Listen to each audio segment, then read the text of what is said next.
이달 8월 한 달 동안의 주일 설교와 또 전교인 신앙 수련회 부흥의 시간을 통해서 제가 전하려고 하는 말씀은 우리 교회 생활 또는 신앙 생활에서 가장 기본적으로 지켜야 할 말씀들을 전하려고 합니다. 오늘은 그 첫 번째로 교회의 정체성에 대해서 먼저 말씀을 전하려고 합니다. 지난 6월 달에 국내 성지순례가 있었는데 함께 가신 분들과 들렀던 곳 중에 하나가 서울 종로 5가에 있는 연동교회라는 것을 들렀습니다. 그 연동교회에서 역사관을 둘러보고 또 그 교회 관계자에게 설명을 들으면서 예전에 신학교 다닐 때 배웠던 그 역사를 다시 한번 공부할 수 있는 그런 기회를 삼았습니다. 이 연동교회는 1894년에 그라함 리라고 하는 선교사님과 그리고 또 그 서울 일원에서 그 천민들에게 백정 같은 천민들에게 복음을 전하던 모 삼열이라는 한국식 이름을 가진 그 세뮤얼 무어라고 하는 선교사님, 그리고 한국인 서상륜 조사, 이런 분들이 힘을 합쳐서 설립했던 그런 교회입니다. 이 교회는 종로 육전거리에 물건을 만들어서 내다 파는 그 가죽을 다루는 사람들, 갓바치라고 그러죠. 갓바치.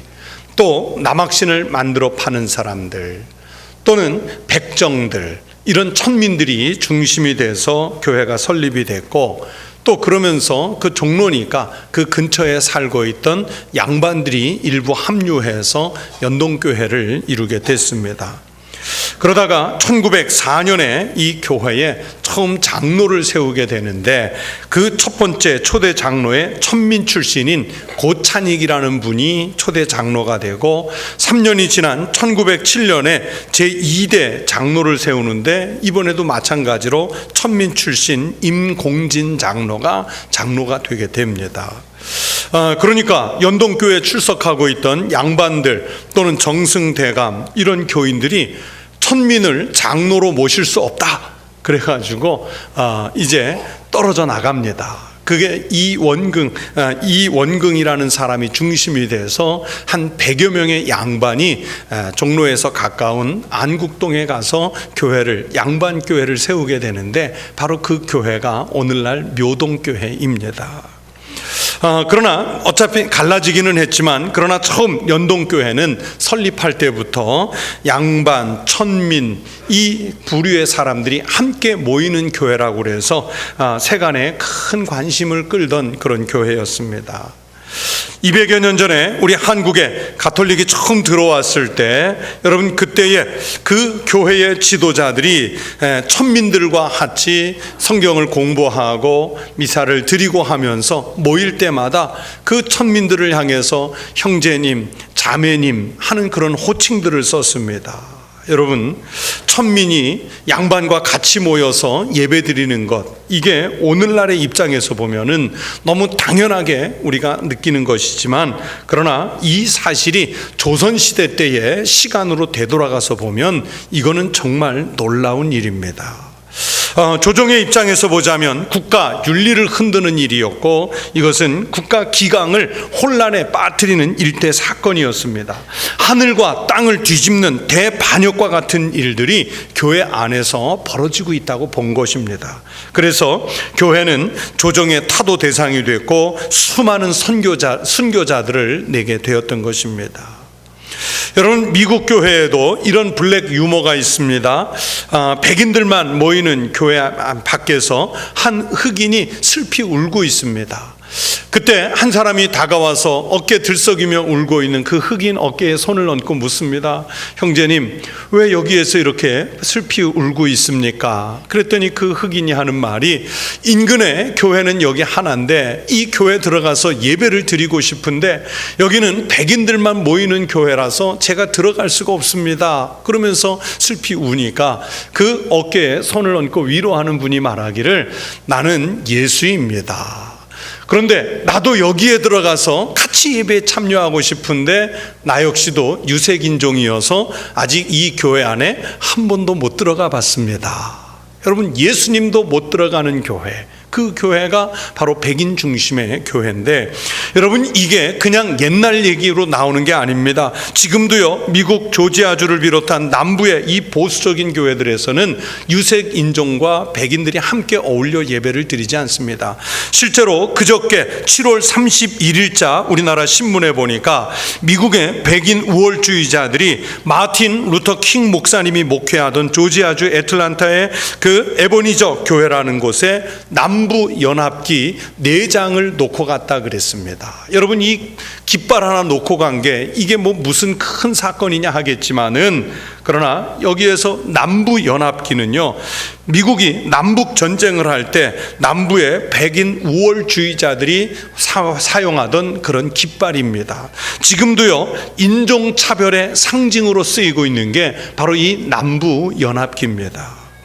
또 지난 6월 18일에는 미국 사우스캐롤라이나주라는 곳에서 흑인들이 모이는 감리교회, 이메뉴얼 감리교회가 있었는데, 여기에 백인 우월주의자가 목사님과 그 성도들이 성경 공부 중인데 거기에다 총기를 난사해가지고 9명이 현장에서 목숨을 잃었습니다. 여러분 이 사건이 우리나라 언론에도 뉴스에도 크게 보도가 됐었지 않습니까? 그나마 세계에서 가장 보편적인 인권을 가진 것 같은 나라가 미국인 것 같은데도 아직도 교회 안에서 여러분 이렇게 흑인과 백인이 서로 수용하지 못하는 그런 것이 현실입니다. 마틴 루터 킹 목사님은 살아있을 때 나에게는 꿈이 있습니다 라는 아주 유명한 설교를 하시는데, 그 설교 중에 이런 구절이 있습니다. 내가 바라는 것은 흑인 노예의 피가 뿌려진 버지니아의 저 붉은 언덕에서 흑인의 자손들과 백인의 아이들이 함께 뛰노는 것입니다. 백인의 집에도 흑인의 집에도 없는 세상에서 말입니다. 여러분 이게 꿈이었던 거예요. 오늘도 그랬는데, 오늘 우리 예배 시간마다 사도신경으로 신앙 고백을 하지 않습니까? 여러분 이 사도신경의 신앙 고백 속에 보면 교회에 대한 신앙 고백이 있습니다. 우리가 이렇게 고백을 합니다. 나는 거룩한 공교회를 믿습니다. 여러분 이 고백 속에는 교회의 특성을 2가지로 고백합니다. 즉 거룩한 교회를 믿습니다. 또 하나는 공교회를 믿습니다. 이런 뜻인데, 여러분 이 공교회는 바로 보편적인 교회라는 뜻입니다.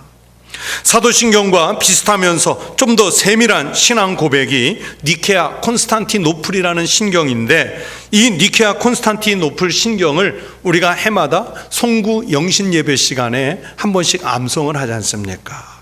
여러분 이 니케아 콘스탄티노플 신경에서는 교회에 대해서 이렇게 고백을 합니다. 우리는 또한 하나의 거룩하고 보편적이며 사도적인 교회를 믿습니다. 이렇게 고백을 해요. 여러분 이 니케아 콘스탄티노플 신경에는 교회에 대한 신앙 고백이 4가지가 나오는데, 하나의 교회, 거룩한 교회, 보편적인 교회, 사도적인 교회를 믿는다고 고백을 합니다. 오늘 이 시간에는 바로 이 고백들 속에서 보편적인 교회라는 이 교회의 모습을 가지고 오늘 성경에서 말씀하시는 그 하나님의 말씀을 우리가 들으려고 합니다. 오늘 우리가 읽은 성경에서 말씀하는 만민과 사도신경에서 고백하는 공교회와 또 니케아 콘스탄티노플 신경에서 고백하는 보편적인 교회는 계급과 인종과 지역의 경계가 없는 교회를 말하는 겁니다. 부자와 가난한 사람, 병든 사람과 건강한 사람의 구별이 없는 교회를 말합니다. 오늘 이 본문의 단어를 빌려서 설명하면 바로 만민의 교회를 말씀합니다. 이미 모은 백성회에 또 모아서 나오는 성도들을 다 받아들일 수 있는 교회라고 오늘 성경이 말씀하시는 것입니다. 하나님은 인류를 구원하시면서 누구는 구원하고 다른 누구는 구원하지 않겠다는 계획을 가지고 계시지 않았습니다. 누구나 다 믿음을 고백하는 영혼이라면 하나님의 구원의 은총에 동참할 수 있다고 성경은 가르치고 있습니다. 만민이 모여 기도하는 집이고 하나님께서 모은 백성을 또 모으겠다는 이 말씀은 남녀의 구분이 없다는 말씀입니다. 신분의 구별이 없다는 말씀입니다. 인종의 구별이 없다는 말씀입니다. 빈부 귀천의 구별을 두지 않겠다는 뜻입니다. 여러분, 세상의 기준으로는 환경에 따라서, 자신이 놓여져 있는 처지에 따라서 사람을 구별할지 모르지만, 그리고 생각에 따라서 구별할지 모르지만, 그러나 주님을 향한 신앙 고백 하나만 동일하다면 얼마든지 하나로 모일 수 있는 곳이 교회라고 성경은 가르쳐주고 계시는 겁니다. 그러니 여러분, 우리가 교회 안에서는, 신앙 안에서는 우리가 용납 못할 사람이 없습니다. 차별할 사람이 없습니다. 누구는 되고 누구는 안 된다라고 하는 구분이 있을 수 없습니다. 여러분, 내가 함부로 누구를 따돌린다든지, 누구를 함부로 정죄한다든지, 무시한다든지, 내 갈등 상황에 따라서 밀어낸다든지, 용서를 안 한다든지 하는 일은 신앙 안에서는 있을 수 없는 일입니다. 요한복음 3장 16절에서 우리 예수님 말씀하셨습니다. 하나님이 세상을 이처럼 사랑하사 독생자를 주셨으니 이는 그를 믿는 자마다 멸망하지 않고 영생을 얻게 하려 하심이라. 고린도전서 15장 25절에 보면 첫 번째 아담 안에서는 원죄로 인해서 모두가 다 죽지만은 그리스도 예수 안에서는 모두 구원이 이루어지고 있음을 바울은 선포하고 있습니다. 아담 안에서 모든 사람이 죽은 것 같이 그리스도 안에서 모든 사람이 삶을 얻으리라. 우리 예수님은요, 하늘로 승천하시면서 절대적인 명령을 내리시는데 그 명령들 속에 보면요, 경계가 없어졌습니다. 마태복음 28장 19절에서 그러므로 너희는 가서 모든 민족을 제자로 삼으라고 말씀하십니다. 마가복음 16장 15절에서는 너희는 온 천하에 다니며 만민에게 복음을 전파하라고 구원의 문을 활짝 열어놓으셨습니다. 성경은 이렇게 복음과 구원은 만민에게, 그리고 누구에게나 동일하게 열려 있음을 선언하고 있는 것입니다. 바울은요, 갈라디아서 3장 28절에서 너희는 유대인이나 헬라인이나 종이나 자유인이나 남자나 여자나 다 그리스도 예수 안에서 하나이니라. 그러면서 이 구원의 범위를 확장시켰습니다. 여러분, 바울이 이 말씀을 하실 당시에 그 상황으로 보아서는요, 이 말씀은요, 2000년 전에는 가히 혁명적인 말씀입니다. 유대인들이 가지고 있었던 그 엄청난 선민의식을 뒤집어 엎는 말씀이었습니다. 이방인은 개나 돼지 같은 짐승에 비유되어서 접촉의 대상도 아니었고요, 또 종, 노예는요, 주인의 재산 목록 속에 들어있는 사람들이었지, 여러분, 그들은 인권이 없었습니다. 아주 엄청난 계급사회가 2000년 전이었지 않습니까? 그런데 바울은 그런 사회에서 이런 말씀을 선언하면서 구원이 만민에게, 누구에게나 열려져 있음을 선포했습니다. 앞에서 말씀드렸던 대로 미국 같은 그런 사회에서도 흑백이 지금도 구분되어 있는 시대인데, 바울의 시대에 이 구원의 보편성을 말씀한다는 것은 하나님의 구원하심에 대한 절대 권한을 선언한 것입니다. 근데 우리는 안 그러잖아요. 지금도 여전히 내 감정에 따라서, 또는 내 지연, 학연, 사회적 신분에 따라서 우리는 자꾸만 사람을 가르고 나누려고 합니다. 여러분, 사람에게 가장 큰 약점이 있다면 우리는 다른 사람을 대하기 전에 선입견, 선입관을 가지고 사람을 대할 때가 많다는 겁니다. 이미 내가 누군가를 만나기로 했다면 그 사람을 만나기 전에 다른 사람에게 그 사람에 대한 평을 들어서 그 들은 평 가지고, 아, 그 사람은 좋은 사람, 나쁜 사람, 그 사람은 나한테 유익을 줄 사람, 그 사람은 나에게 손해를 끼칠 사람, 우리는 그렇게 선을 그어놓고는 그 사람을 대할 때 그렇게 대할 때가 있습니다. 그래서 사귈 사람과 사귀지 않을 사람을 미리 정해놓고는 편가름을 해서 만남을 가지려고 합니다. 그러나 여러분, 그러한 판단은 교회의 보편성을 파괴하고 복음의 공평성을 해칠 우려가 있습니다.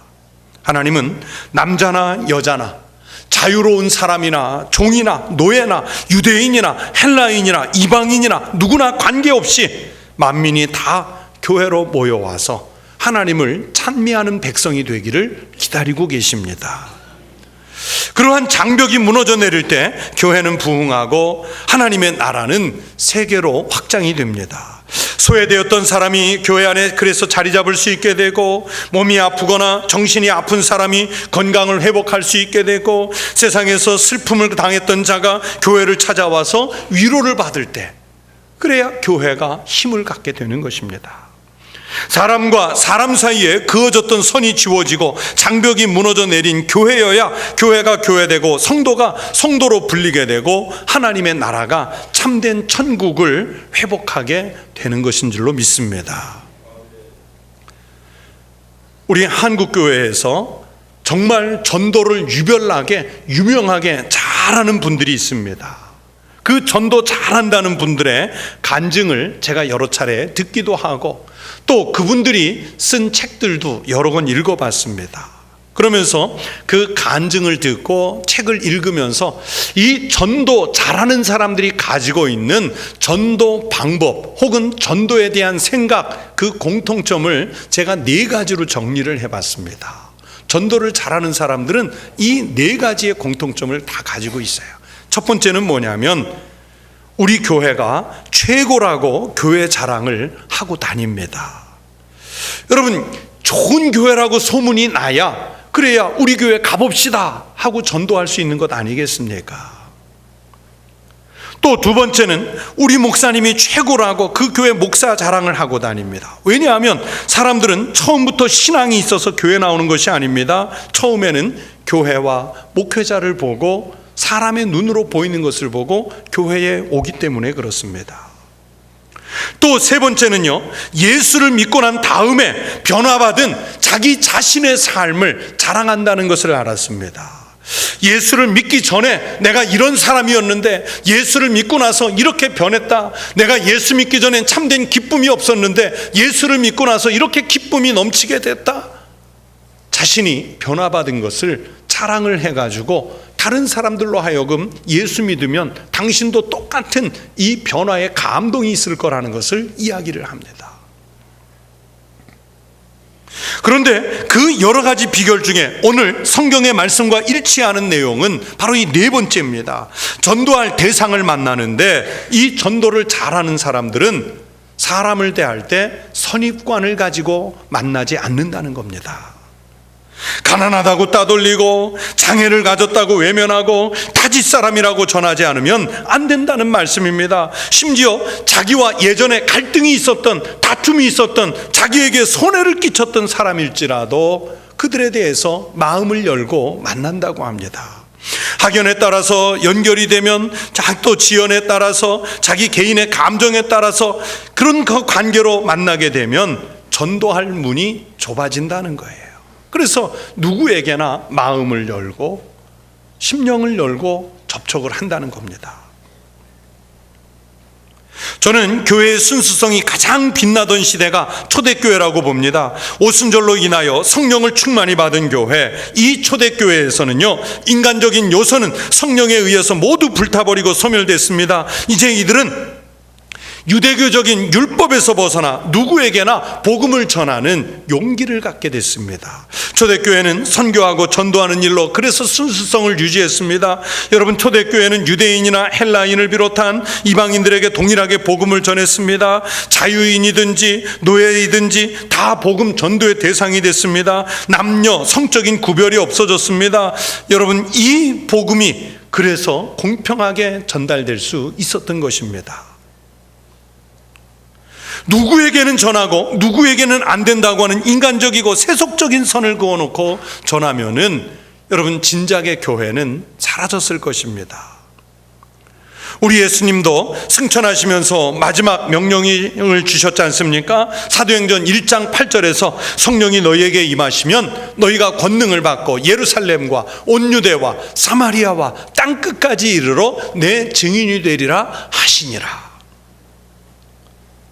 여러분, 이게 단순히 지명의 이름이 아닙니다. 정치적, 인종적, 문화적 모든 장벽을 넘어서서 복음을 전해야 한다는 것을 예수님께서 말씀해 주셨던 것입니다.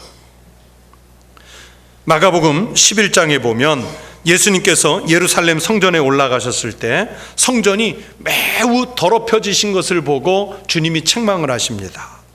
하나님께 제물을 바친답시고 그 자리에서 제물을 사고 팔고 돈을 바꾸고 하는 가운데 그만 성전 뜰락이 시장바닥이 되고 말았습니다.